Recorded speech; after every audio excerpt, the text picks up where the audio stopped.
How did William and Kate rip up the royal rulebook for their wedding? Which new tradition was started by Princess Diana? And how many century-old traditions were broken at Harry and Meghan's wedding? Hi, I'm Joy. Let's get some answers. Royal brides must wear their hair up. Incredibly, Kate Middleton broke this 350-year-old tradition with her bridal updo. According to the documentary William and Kate: The Journey, she was encouraged by royal officials to wear her hair up for this very special occasion. But it turns out Kate wasn't happy with this option. So on her wedding day, she wore her hair half up and half down, and it looked utterly stunning. However, the Duchess of Cambridge didn't start a new tradition. Many royal brides after her have adhered to this age-old convention. For example, although Meghan Markle usually tends to wear her hair in her signature messy bun, she decided not to defy royal protocol on her wedding day. And Princess Eugenie also had an updo for her nuptials. But Kate Middleton did inspire another royal bride to bend the rules. When Princess Beatrice unveiled pictures of her secret wedding in 2020, she was sporting beautiful loose curls. The Queen must approve of the bride's dress. Evidently, the wedding dress has to keep to royal fashion standards. Gowns can't be too revealing in the neckline or show off too much shoulder. Also, royal brides are limited in the designers they can choose from. They're only allowed to wear British designers on their big day. There were speculations that Meghan Markle might break the tradition and choose an American designer for her dress, paying homage to her roots. However, she opted for a Givenchy gown created by British-born designer Claire White-Keller. And there's one more rule. The Queen herself gets a say in what the bride wears. So if she deemed a dress inappropriate, she could have vetoed it. But that has never happened, that we know of at least. Instead, the brides often put their own special touches into their wedding dress. For example, Princess Eugenie had hers designed to show off the scar she has on her back from the scoliosis surgery she had when she was 12. She did that in the hopes that it would honor those who've helped her and inspire others with a similar condition. The maid of honor and the best man are not supposed to exist. Prince William and Kate Middleton ripped up the royal rulebook for their wedding once again when they decided to have their siblings at their side during the ceremony. The bride is traditionally supposed to be accompanied by a group of bridesmaids who are usually younger girls and page boys. The adults who accompany the royal groom are usually called supporters. So when Prince William called his brother the best man for his very important day and Kate decided to give Pippa Middleton the title of maid of honor, it wasn't exactly traditional protocol. For her part, Meghan Markle decided not to have a maid of honor, saying that she has a very close group of friends and didn't want to choose one over the other. She just had bridesmaids who, in keeping with royal tradition, were children. However, not all of them were pulled from the royal pool this time. 2 of Meghan's page boys and 3 of her bridesmaids were non-royals. The royal bride must belong to the Church of England. Meghan Markle and Prince Harry's wedding was unique in many ways. First of all, there's a law that the British royalty must be wed to another member of the Church of England or bow out of the line of succession to the throne. Of course, Harry had little chance of inheriting the throne even before he decided to step away from his royal duties. But the fact that Markle attended a Catholic high school and was raised in a Protestant home still rose a lot of eyebrows. And this is not to mention the fact that she was a divorcee. Fortunately, the Church's position on divorce is not as strict as it was in the past. Since 2002, the Church of England has said that in exceptional circumstances, a divorced person may marry again in church while a former spouse is still alive. Meghan and Harry have been doing things their own way since their relationship began, so it's no wonder that their rebellious spirit shone through on their wedding day too. For one, Meghan made sure the wedding was a multicultural event that included nods to her heritage. One of the ways she did this was through the musical choices, which included American gospel music, something that's definitely never been done at a royal wedding before. Also, the leader of the American Episcopal Church provided a sermon on love, and his presence was definitely a break from tradition because in the past, the speakers at royal weddings have always been British priests. The bride should be given away by her father. This is a big rule that Harry and Meghan definitely didn't want to follow.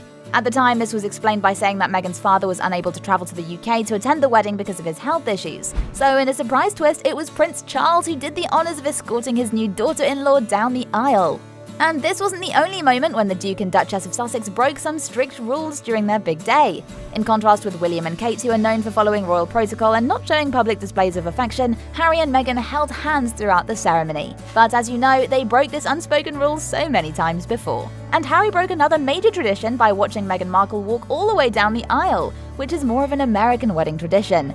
At a British wedding, the groom and his best man or supporter will face the altar and won't turn to look at the bride until she is beside him. Prince William is a perfect example of this. He kept with the tradition and only glanced backward at Kate. The bride must vow to obey her future husband.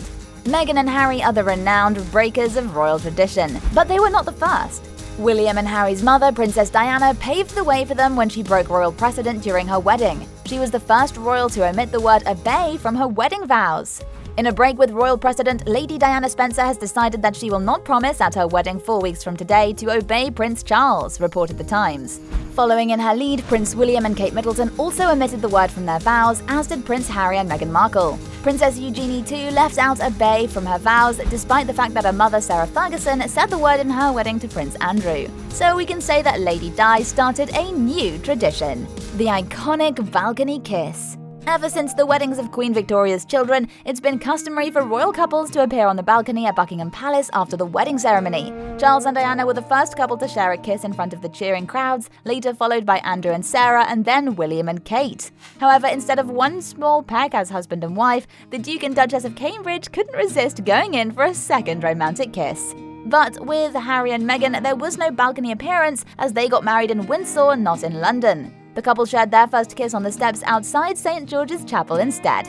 By the way, the bride and the groom are not the only ones who have to follow lots of rules during the big royal event. The royal wedding guests must avoid lots of no-nos. At such an exclusive event, the guest list is everything. It usually includes fellow royals, foreign leaders, church officials, diplomats, celebrities, along with the couple's own friends and family. In the case of Harry and Meghan, the guest list included more celebrities than politicians. As a Kensington Palace spokesman explained, it's been decided that an official list of political leaders, both UK and international, is not required for Prince Harry and Miss Markle's wedding. But there was a lot of Hollywood stars, like Priyanka Chopra and Meghan's former Suits co-stars, including her on-screen husband, Patrick J. Adams. Evidently, the guidelines for those who are invited to attend a royal wedding are very, very excessive compared to non-royal events. The guests must know and follow every do and don't, such as wear a hat or fascinator, bow or curtsy to the Queen, surrender mobile telephones and cameras, and stick to the seating plan. Yes, that is very important. The royal family tends to sit on the right-hand side of the church, while the friends and family of the non-royal partner sit on the left side.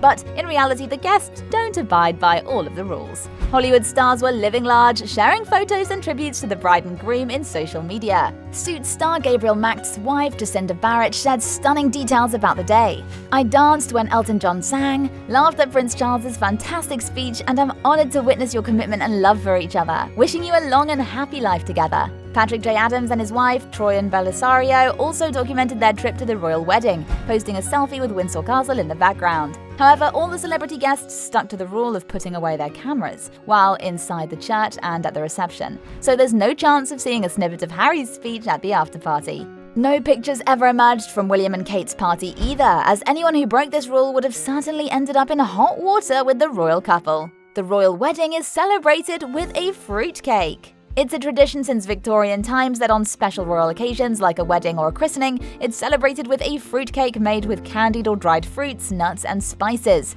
William and Kate had a traditional multi-tiered fruitcake that was 3 feet tall and weighed 220 pounds. However, Meghan and Harry picked lemon elderflower cake, which, despite being made with lemons, didn't quite make the cut. But the Sussexes aren't the first royal family members who broke a century-old tradition and opted for something a little less traditional at their nuptials. Back in 1999, Prince Edward and Sophie Rhys-Jones served a 7-tiered devil's food cake at their wedding, which looked like a traditional one, but was in fact a rich chocolate layer cake. The royals should leave for their honeymoon immediately. It's a long-standing wedding tradition that royal couples depart right after their wedding. But after a long day of festivities, Prince William and Kate decided to have a quiet first night as man and wife, spending it at Buckingham Palace. Moreover, the Duke and Duchess of Cambridge delayed their honeymoon. Prince William returned back to work as a search and rescue pilot instead.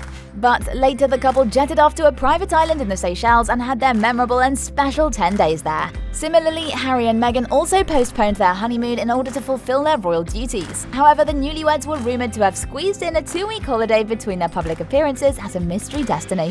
And that's how their happily ever after began. But if you want to hear more stories about them or learn about other surprising facts about the royal family, check out our other videos. And thanks for staying super awesome!